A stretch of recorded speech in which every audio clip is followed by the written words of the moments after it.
So please, managing these natural resources, because they are shared. God is the one who created them. We are not the ones who created them. The one who said this river will go from here up to Egypt. For us, whether we say this is Uganda, this is Rwanda, this is Burundi, this is Tanzania, it doesn't matter. The river is one. Whatever we say. And if we don't manage it well, too bad for us. We shall be the losers. And when that soil, the crisis was, you could not elect a speaker. I said, how is that possible? Just voting.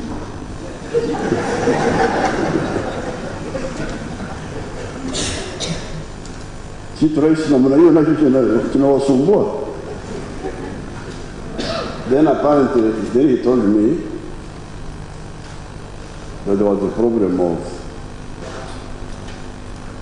taking turns. Kwa Swahili tunaita zamu. Sio tunaita? Zamu o zamu.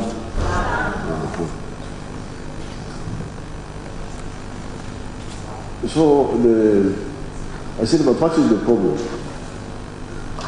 Because the three original members,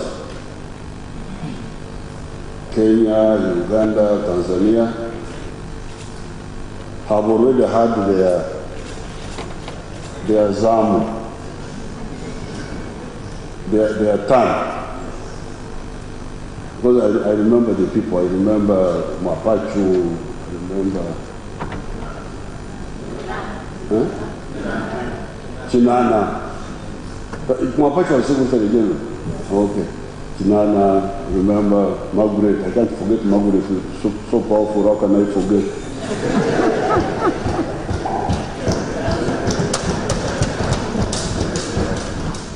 And then assisted by Chidega.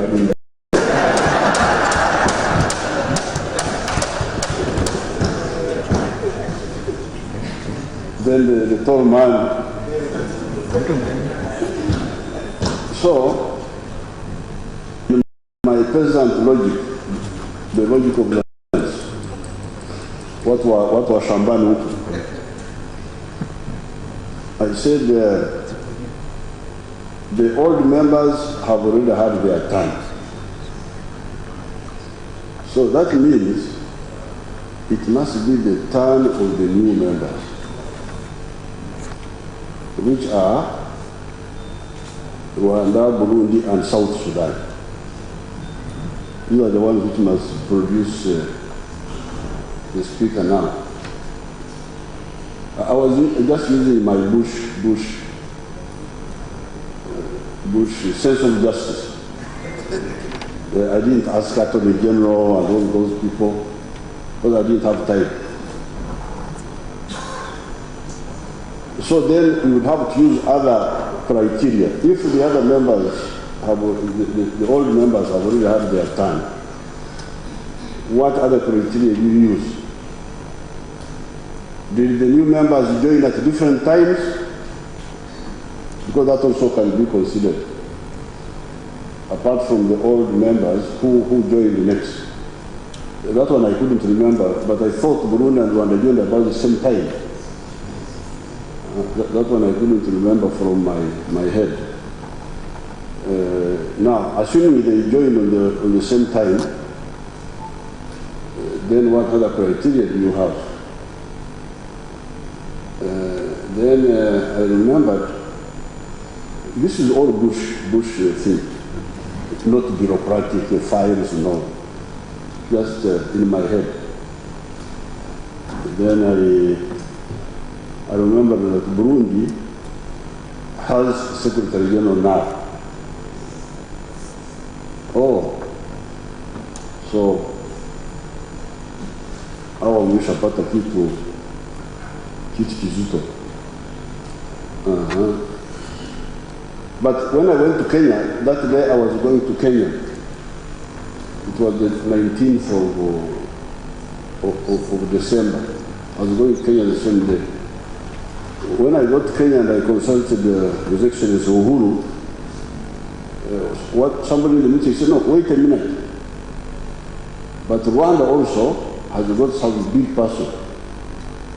I said, who is that one? He said, he's the chief judge of the Court of Appeal. So that means the new members both have some heavyweight. So where do we go? Do we go to South Sudan now? Because that would have been the... But as we were still discussing, then I heard that you had elected. I heard that you had elected. But I still followed. I said, no, okay, they have elected, but what is the logic of electing? Then somebody gave me information that, you know, look here, between Rwanda and Burundi has a Secretary General. Rwanda has the chief. What do you call him? Judge President. But Judge President is just a lawyer. Just deciding cases. He's not so much involved in the management of the organization. The people who are involved in the management of the organization are these powerful people. Speaker and Secretary General. These are the ones really who are running. One is running the assembly, which allows Secretary General to do his work or whatever, supervises him. So in terms of the organization, these are the crucial posts. The other one, the judge is there, but he's busy with some cases. Once they come, sometimes they don't come, the cases. Iko pembeni kidogo, huyu nani mo. So then I said, okay, once I see these young people, maybe I will mention this logic to them. That maybe we pray for this speaker who is there now, tumpe baraka, tuone namna mambo yatakwenda.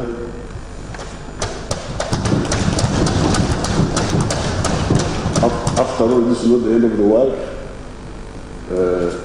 Dunia iko, tunaendelea mbele. And what are the years? 5 years. I think we can survive 5 years of this man.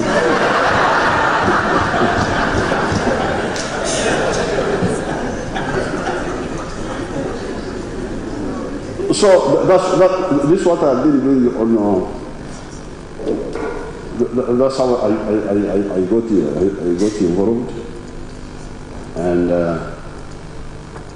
but we can discuss it more. But I'm glad you are all here now, because I was told that some of the members had boycotted. But I'm very, very happy that you are all here. And I congratulate you. Now, when we talk about I did not come to talk about the state of the East African world. No, I didn't come to talk about that because I had not been alerted on the bureaucratic side of how to do that. But I came to talk about the subject which I know very well, which is the need for African integration. This one is, if you wake me at midnight, I will give you a lecture of 5 hours if you have the stamina to survive the lecture. Integration in Africa or in any other part of the world is about four things. Number one, prosperity for the members of that area. We integrate in order to unite the markets so that the markets can support the prosperity of our citizens. This integration is not about the leaders. It is about the people. It's about the producers of wealth. When I produce wealth, if I am a farmer and I farm on a big scale, how big is the market for my products? As I speak today in Uganda, here you are talking of hunger, right on the Kadaga, that there is hunger in East Africa for some problems somewhere. But in Uganda we have got a huge crop of maize, 5 million tons. We are stuck with the maize. For us, we don't eat maize so much because we have got other foods. We have got bananas, we have got cassava, maize flour, kaunga is eaten by soldiers and other people. So therefore, we end up eating only 1 million tons. The 4 million are a surplus. And the production is increasing. So if you Ugandans, when you go there, don't go there to fight for speakership and all this. Because whether you are speaker or non-speaker or whatever, you are there to fight for the prosperity of your people. To ask, say, please, you Tanzanians, you Kenyans, you Banyarwanda, you Burundi, you South Sudan people, let's unite our markets so that my maize producers in Chibanda district are not stuck with the maize, and the producers of milk are not stuck with the milk, and so on. So the same with the people of Kenya. The thing they are producing to be sold here. The people of Kenya, about 50 years ago, liberated me from Kohokora. In the 1950s, 1960s, if you went from home,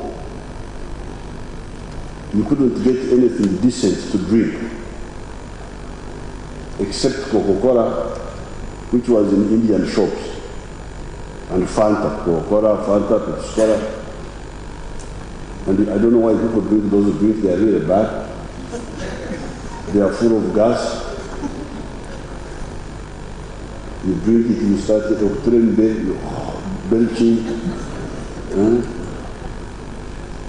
So, but you had to buy Coca-Cola because you had nothing clean to drink if you left home. Now, in 1965, I go to Mbarara town and I find KCC milk. The milk of KCC was called Kenya Creameries. I said, what's that? I said, this is milk. Milk raw or what? No, it is clean, it is pasteurized. Really? So I can drink milk instead of drinking Coca-Cola. From that time, I have never drunk Coca-Cola again. 1965.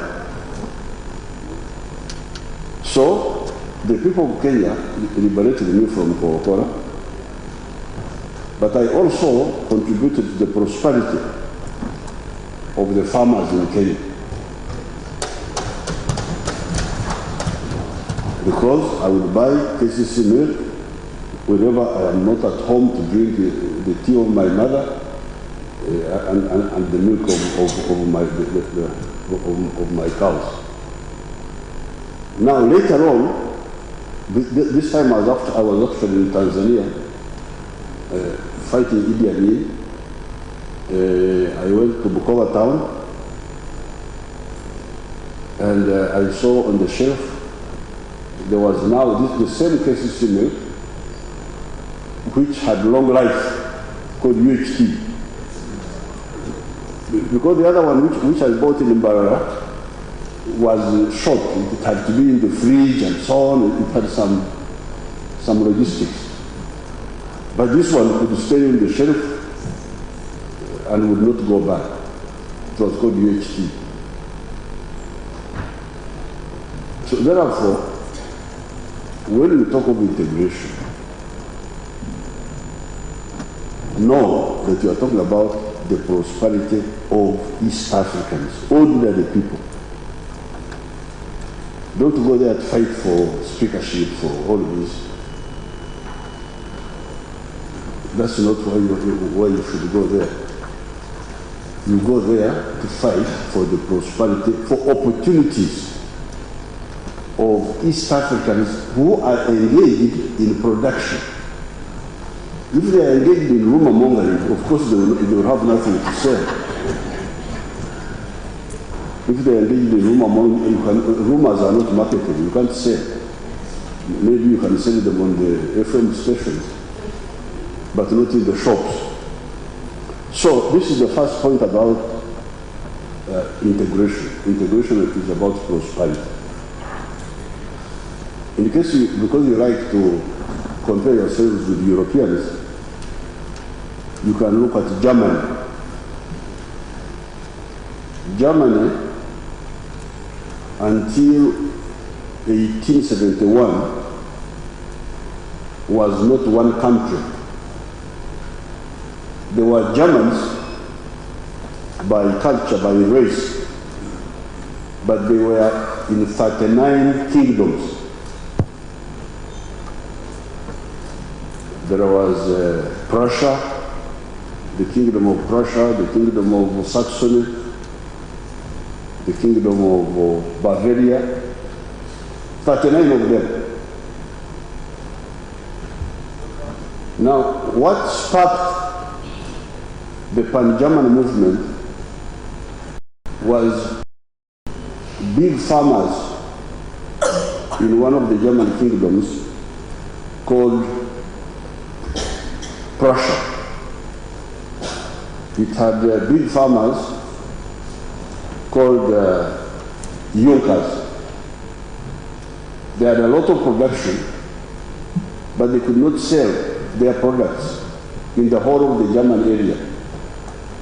Because when you would leave Prussia and you try to enter Saxony, they put tax on you.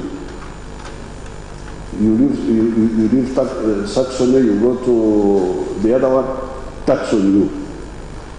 So that's how they formed the Pan-German movement, by Bismarck, to fight the borders which were stopping the freedom of trade and therefore interfering with the prosperity of the Germans. So this is the first word about integration. Not speakership, not Secretary General, I don't know what. If those people are there, they should be there to facilitate this one. Otherwise, they should come back and just look after their goats. The second word about integration in our case is fraternity. These people you are talking about of East Africa, they are the same people. They are linked. Speaker Ngoga. That word Ngoga in Runyankore, in Runyarwanda it has got a restricted meaning. It means speed in Runyarwanda. But in Runyankore, it means a combination of speed and strength. It's both. Ngoga. It's not just speed, it is also strength. Ngoga. So when you have, when I look at Rwanda, I look at Burundi, Tanzania, now this Ngoga man apparently grew up in Bukoba. He is after a higher, among other things. Because when the Banyarwanda were scattered by the political upheavals in Rwanda, apparently this one was born in Mureba. In Mureba, these people, these Tanzanians don't know what Mureba is. Kagera is just a river here. Ihanjiro, it is called Ihanjiro. It belongs to the old kingdom of Ihanjiro. Ihanjiro. The chiefdom ya sehemu hiyo wanaita Ihanjiro. So I was speaking Ruhaya with him when we were sitting there, because Ruhaya is very close to Runyankore. Now, your minister here, Maganda, strictly speaking, I don't regard him as a Ugandan.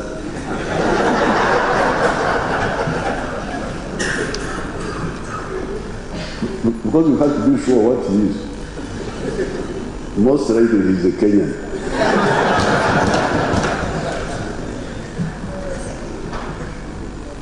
This is because the Sanya, all those people, you can't know who is who.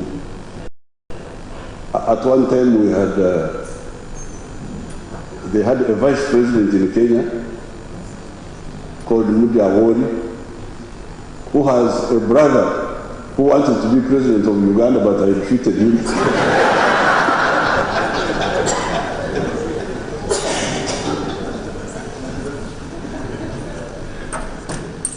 So, these people you are talking about, South Sudan, if you go to South Sudan, you don't know some of my ministers, I don't know where they belong.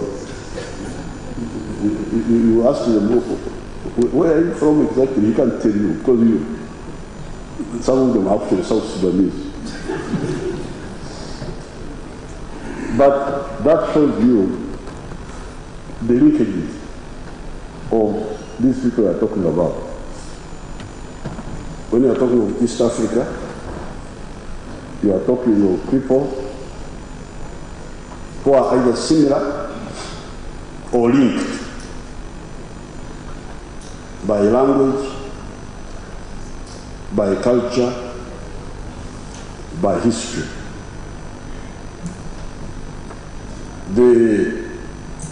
The trade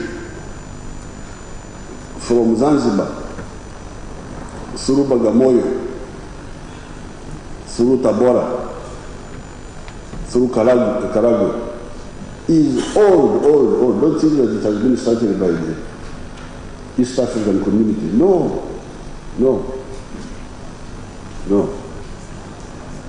There were excavations here in Uganda by archaeologists at a place called Ntuti, and that settlement was active around 900 AD. And they found ushanga mnaita kwa Swahili, beads, glass beads. We are not making glass beads in Uganda that time. So where were the glass beads coming from? They were coming from Mesopotamia, what is now Iraq. And where were they coming from? Through Zanzibar through Bagamoyo. So therefore, apart from prosperity, ustawi wa jamii, the next word when we are talking about integration is undugu, fraternity. The third word we are talking about when we talk of integration is strategic security. America has got one of the best presidents ever. Mr. Trump, I love Trump. I love Trump because he tells Africans, frankly, I don't know whether he's misquoted or whatever, but when he speaks, I like him because he speaks frankly. The Africans need to solve their problems. They need to be strong. In the world, you cannot survive if you are weak. And it is the fault of the Africans that they are weak. Because they have got this huge continent, it is if you look at Africa, Africa is 12 times the size of India in land area and lot of resources. The population is growing now. Why can't we make Africa strong? Why can't we make Africa strong?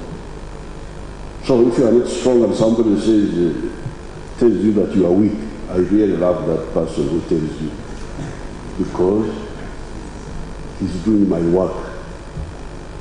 He's saying what I have been saying, but from a different point of view. So therefore, for Africa to be strong and survive, we need integration, so that we can be able to speak with one voice and act together. Now finally, when we talk of integration, in the case of East Africa, we are talking about the better rational use of even our natural resources, our common natural resources. We have like Lake Victoria.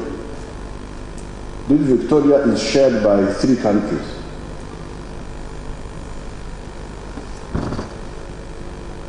If we don't manage this together and it gets messed up on one side, the damage on one side will come and affect the other side. So there is no way you can manage Victoria as Uganda, even if you do the good things on the Uganda side, but on the Tanzania side they don't do their work. On the Kenya side they don't. The lake will be affected. So this God-given lake, in order to be managed properly, must be managed on an East African basis. We all agree this is what we should do here, all of us, and we do it.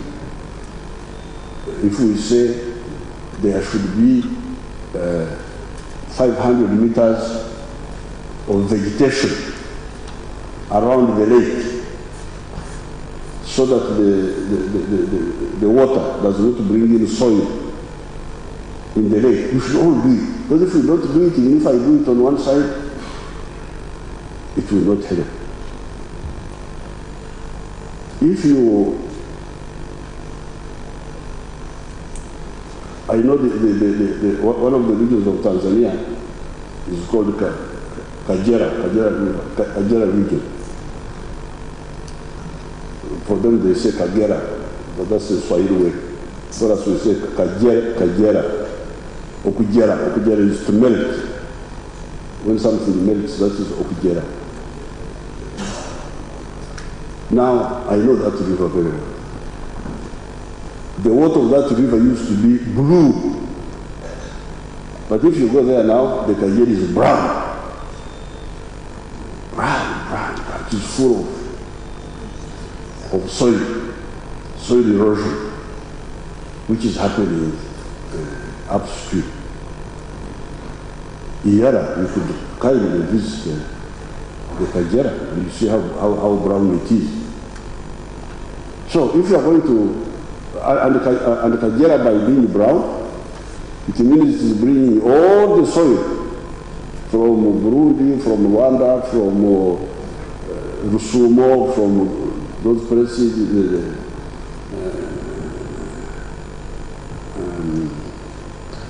There's an ancient place which we sing in our songs.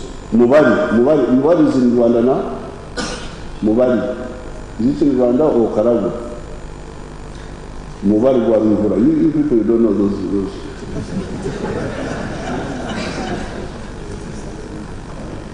From all these places, bring the soil and puts it in Lake Victoria.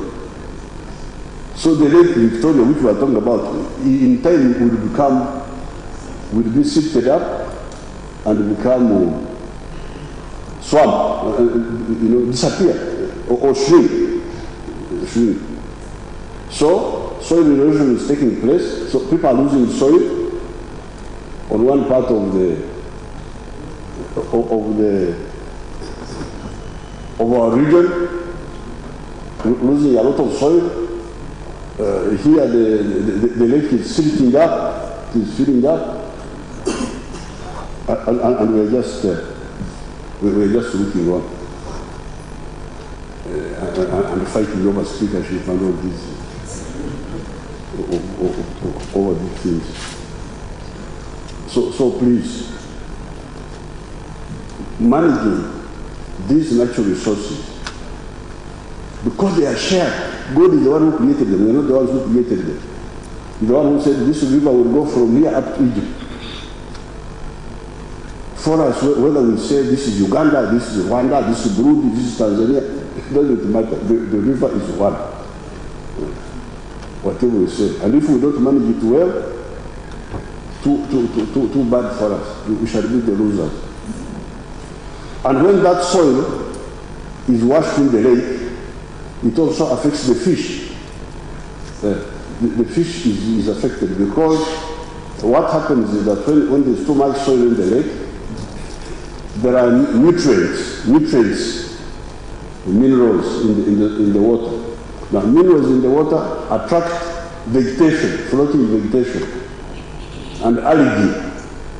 Algae take the oxygen of the fish. So the lake will die. So therefore, when we talk of integration, the fourth value, which I say in this integration, is the ability to manage these common natural resources, to manage them together and uniformly, so that they can serve us. The other day,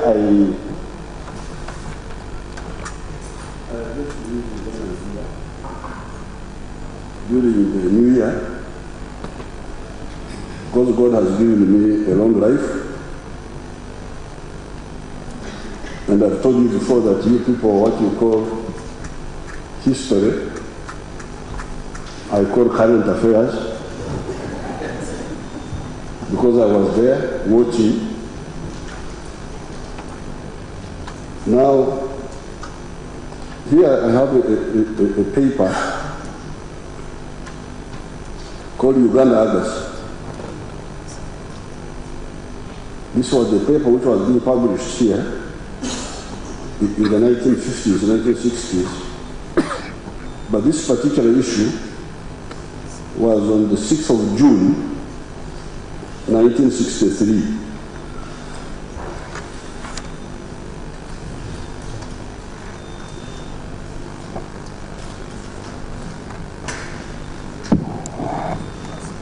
I'll give it to your speaker so that you can make copies for you.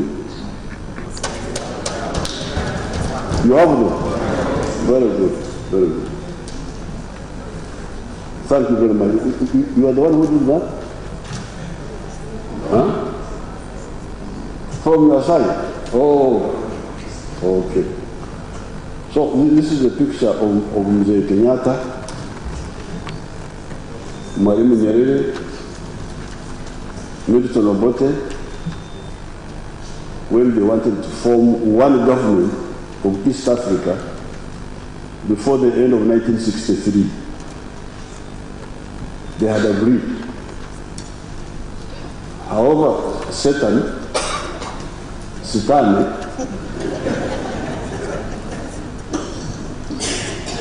aliingia. This story here, this story there. So they failed. The only one who kept insisting was Mwalimu Nyerere. That's why I'm a follower of Mwalimu all the time.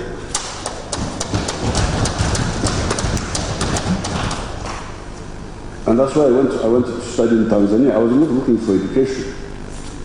There was a university here. Why did I go to study in Tanzania? Because I was following Mwalimu Nyerere. Now, by the failure of this move, here in my notes, I call it missed opportunity, and the catastrophic events that happened because of this missed opportunity.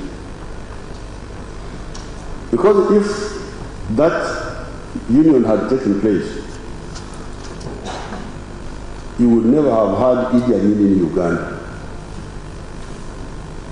Because you could not have an Idi Amin in a United East Africa. It's not possible. Because when Idi Amin came up,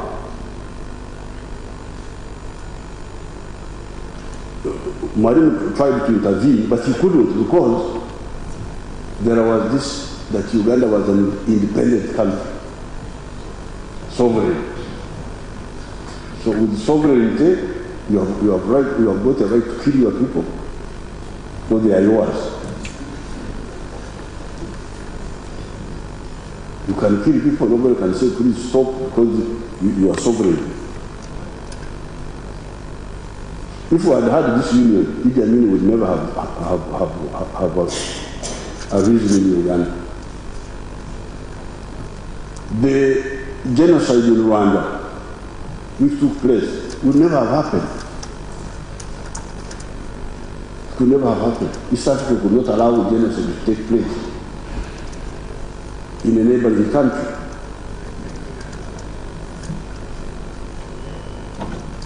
In the end, the genocide in Rwanda was stopped by RPF. I was supporting them, Chin Huku. Because I couldn't come out openly to support them. Because if I do, I am the bad one. I am interfering in the affairs of somebody who is killing people.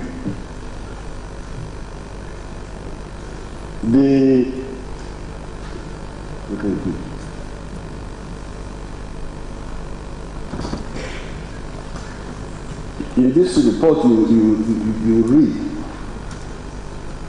that the foreign minister of Somalia attended this meeting as an observer, and Somalia wanted to join the East African Federation if it had succeeded.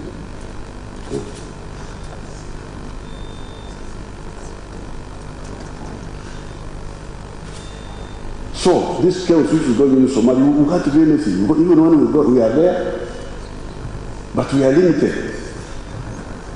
We can't do this because this is sovereign. We can't do this because this is sovereign. We can't help. The problems which are going on in South Sudan now, we try to help, but we are on the side. We are not able to fully act together. The issues in Burundi. So therefore, this integration we are talking about is about the future of our people.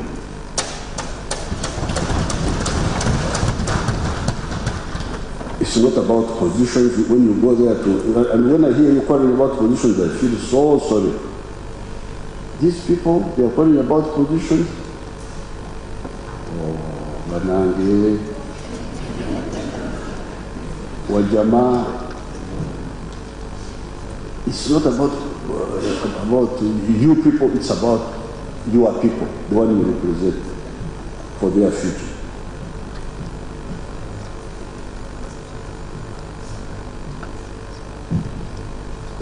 One final point I want to mention today, or maybe two.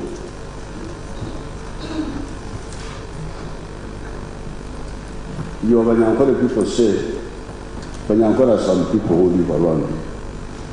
They are one of the groups. But they have got good proverbs. One of them says, the one who invites you for a meal invites you because he expects you also to invite him back. Usifikiri mtu akikualika kwenye chakula ya jioni anakupenda tu, anataka na wewe labda kesho umwalike.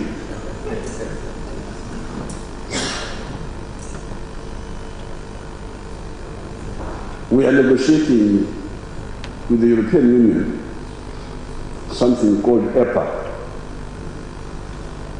Economic Partnership Agreement. These people we are negotiating with are big, some of them are big countries or big groups. China, India, United States, European Union, Russia. So when we are negotiating with them, it is very, very important that we negotiate as East Africa. Because if we are tempted to go alone, in the end, those people will never attain much to us. Because they will say, we ako na soko ya uzito gani? Soko ya huyu iko na uzito gani? If it is Uganda, 40 million people. For China, what does it? In China, naweza out of politeness, when I go there, Your Excellency, guard of honor, 21 gun salute. This is politeness, but politeness is not the same thing as power. When people are polite to you, please know that I want to. In our dialects here, they will say, infra, kwenye Kinyarwanda iko, and Kirundi, infra. You can see how advanced some of these groups were. This concept of infra, it is, infra is my relative. I cannot call him infra. My relative is just my relative. But the one whom I treat as infra, the one whom I must be careful about, is the one who is not my relative. If the house is not clean, I must be clean, because we don't want the infra to see bad things about us. It's a respected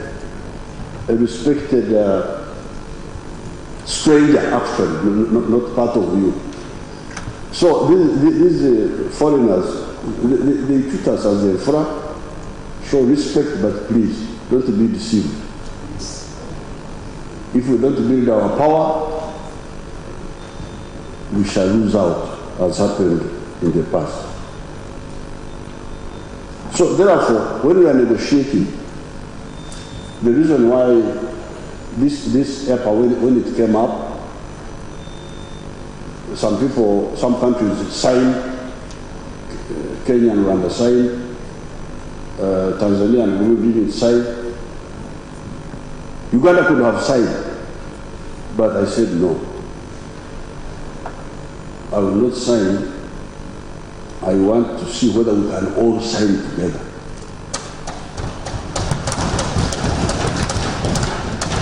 Because that's where the strength is.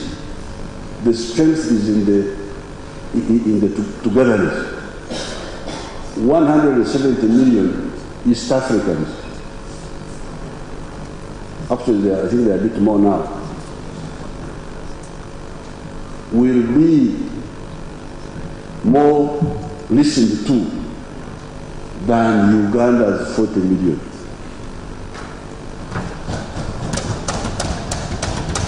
In terms of bargaining.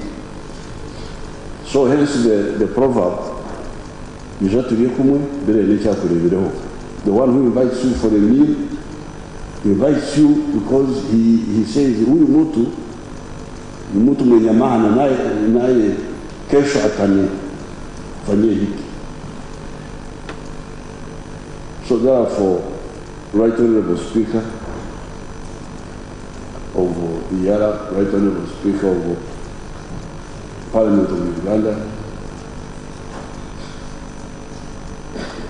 you said about me not missing any invitation you sent to me. I cannot miss that invitation.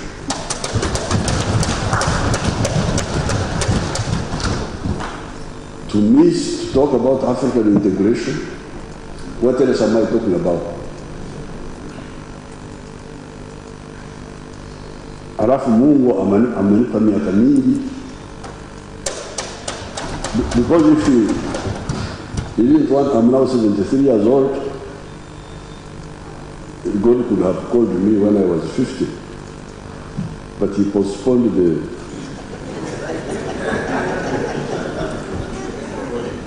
the summons. And I don't use that chance to talk about East African integration. I will be causing myself kisirani. Do they call it kisirani in Swahili? Kisirani yuko? Oh, naweza kujiletea kisirani kwa sababu Mungu akikupa uwezo na ukataa kuutumia, yule ambaye amekupa anaweza kutoa ile ule uwezo amekupa. So please, I will come all the time because I have the strength to come. And the opportunity to come. So with these few words, what do I do now? What am I supposed to do? To open what?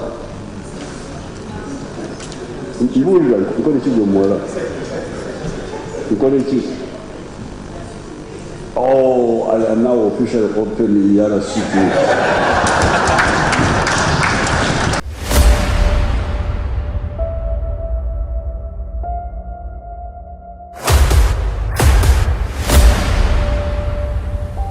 This is the journey to One Africa.